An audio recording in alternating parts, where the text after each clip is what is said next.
الحمدللہ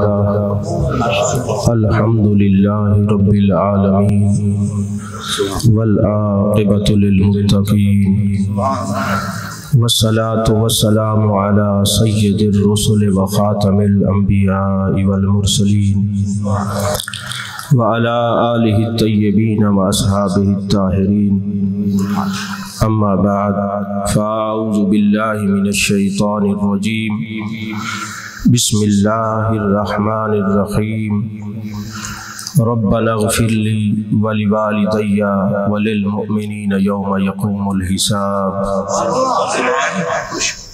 قال النبی صلی اللہ علیہ وسلم انما انا رحمت مہدات وقال سیدی ابو العباس المرسی رضی اللہ تعالی عنہ الانبیاء الی اممہم عطیۃ ونبینا محمد صلی اللہ علیہ وسلم لنا ہدیۃ وفرق بین العطیۃ والہدیہ لأن العطیۃ للمحتاجین والہدیۃ للمحبوبین صدق اللہ العظیم وصدق رسولہ النبی الکریم الامین قال اللہ تبارک وتعالی فی شان حبیبہ مخبرا وآمرا ان اللہ وملائکتہ یصلون علی النبی یا ایہا الذین آمنوا صلوا علیہ وسلموا تسلیما اللہم صلی علی سیدنا و مولانا محمد وعلی آل سیدنا و مولانا محمد وبارک وسلم وصلی علیہ الصلاة والسلام علیکہ یا رسول اللہ وعلی آلکہ وصحابکہ یا حبیب اللہ۔ تمام تعریفیں اللہ تبارک و تعالیٰ کے لیے جو خالق کائنات بھی ہے، مالک شجاعت بھی، جو احد بھی ہے، صمد بھی ہے، جس کی شان لم یلد بھی ہے ولم یولد بھی۔ لا تعداد ہدیہ درود و سلام بارگاہ سید الانام، شفیع رحمت، والی امت، شاہ خوباں، جان جانا، شہنشاہ حسینہ، سید سروراں، سیاہ لا مکاں، تتیمہ دوراں، سرخیل زہرہ جمالاں، رازدان ماؤہا، شاہد ماتغا، صاحب علم نشرہ، معصوم آمنہ، احمد مجتبہ حضرت محمد مصطفیٰ صلی اللہ علیہ وآلہ وصحبہ وبارک وسلم کی دربار ناز میں اپنی عقیدتوں، ارادتوں، محبتوں کا خراج پیش کرنے کے بعد میرے انتہائی واجب الاحترام علماء کرام، سادات کرام، قرا حضرات، نعت خوان حضرات اور تمام عاشقان مصطفیٰ صلی اللہ علیہ وسلم، اللہ جل مجدہ کی توفیق اور عطا سے آج ہم ایک جامعہ کے روحانی، ایمانی، قرآنی جلسے کے اندر شریک ہیں۔ قبلہ مفتی محمد آصف اقبال رضوی صاحب نے 2-3 موضوعات کی طرف توجہ دلائی ہے، پہ ان پر آپ نے گفتگو کرنی ہے۔ میں اندر بیٹھا ہوا اپنے دوستوں کے خطابات سن رہا تھا اور سب نے کہا کہ جی زور سے سبحان اللہ کہیں۔ 2 باتیں میں عرض کر کے اپنی گفتگو کو، پہلے آپ کا ذوق دیکھوں گا، پھر اس کے مطابق ویسی گفتگو کروں گا۔ پہلی بات تو یہ ہے کہ یہ جب آپ سبحان اللہ کہتے ہیں تو آپ کسی پر احسان نہیں کرتے۔ امام جزری رحمت اللہ علیہ، محمد بن یوسف جزری، جن کا جو سن وصال ہے وہ 483 ہجری ہے، انہوں نے بھی لکھا اور متعدد تفاسیر کے اندر یہ بات لکھی ہوئی ہے سورہ یوسف کی تفسیر پاک کے اندر کہ جب حضرت یوسف علیہ السلام شہنشاہ مصر بنے، آپ نے ایک پیمانہ مقرر کیا کہ جو بندہ ہے اس کو اس پیمانے کے مطابق گندم دینی ہے، غلہ دینا ہے، اناج دینا ہے۔ ایک نوجوان آتے ہیں، وہ کہتے ہیں مجھے دگنا چاہیے۔ آپ نے پوچھا جو وہاں پہ خدام تھے کہ تیرا کیا تشخص ہے، تیری کیا حیثیت ہے، ہم تجھے دگنا دیں؟ انہوں نے کہا مجھے حضرت یوسف علیہ السلام سے ملوائیں، میں اپنا تشخص خود ہی بتا دوں گا، میں بتا دوں گا میں کون ہوں۔ جب حضرت یوسف علیہ السلام سے ملاقات ہوئی، انہوں نے کہا حضور وہ جو